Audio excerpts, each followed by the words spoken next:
Hi, my name is Dr. Corey Lieneman. I'm a clinical psychologist. Today I'm going to be talking about how to fill out a sleep diary. So you're going to want to print this out if you don't already have a paper copy. That way you can easily write on it every morning. We want you to try to fill out each night of sleep on the very next morning. We found that if you try to fill it out after 2 or 3 or more days have gone by, the information is less accurate, and that's the beauty of the sleep diary, that it gives us some really accurate information about your child's sleep. So you're going to begin by filling out the date and the day over here. Sometimes people skip this part, but it actually really is important. We want to know what day of the week it was so that we can look for patterns over weekends, weekdays, different days of the week. Sometimes that matters to us and it helps us come up with a better treatment plan. I'm also going to put the date. I want to know, was this over a winter holiday from school? Was this on a vacation that we took? It helps you remember the date and what maybe was going on in your child's life on that date. After you get this all filled out, I can have you take a picture with your phone and email it to me or scan it in so that we can have a copy of it. And we would love for you to send this in about 24 hours before your appointment so that we have a chance to review it before we meet with you and we can be most efficient with our time together.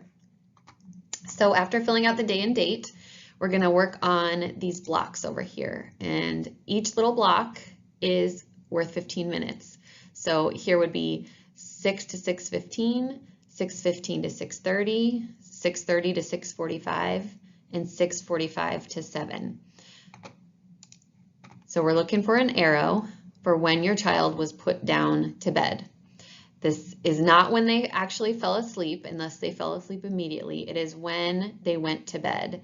So if your child sleeps on the couch and you've got your child down for the evening at 9 o'clock, then you're going to put that arrow down.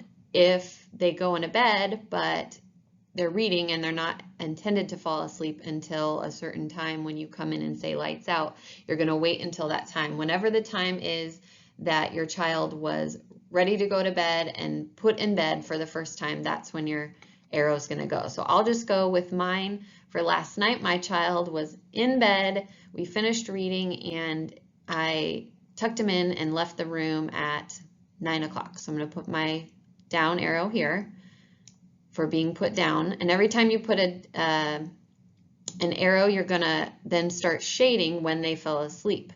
He actually got up last night again at about 9:30 because he said he couldn't sleep, and he came and found some excuse to tell me about why he couldn't sleep. So I'm going to put an up arrow here at 9:30. And then I sent him right back to bed. So I'm just going to put another down arrow right next to it. And I believe he fell asleep after that because I didn't hear anything from him again. So that is when I will start shading here. And so I'm going to just start shading and filling this in. It's very messy, but we'll get the idea. And for any time your child falls asleep, you're going to put a D for dependent. And you can see the instructions up here. D for dependent, or I for independent. And that just means, was an adult present with them? That would be dependent at the moment they fell asleep, or were they all by themselves? That would be independent. My son was all by himself. I left the room after I tucked him in and didn't go back upstairs when I was sending him back to bed, so I for independent.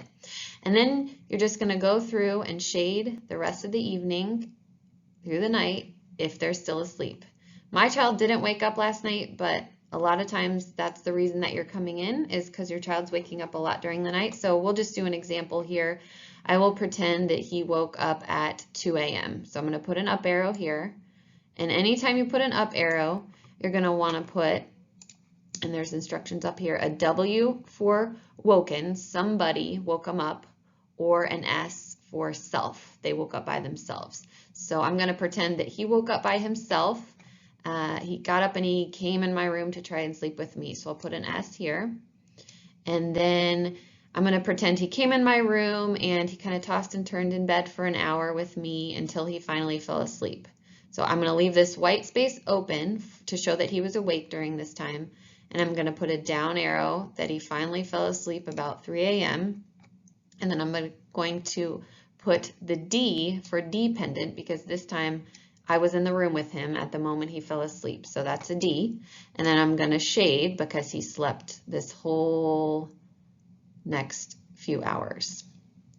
And I'll shade and shade and shade until he woke up again.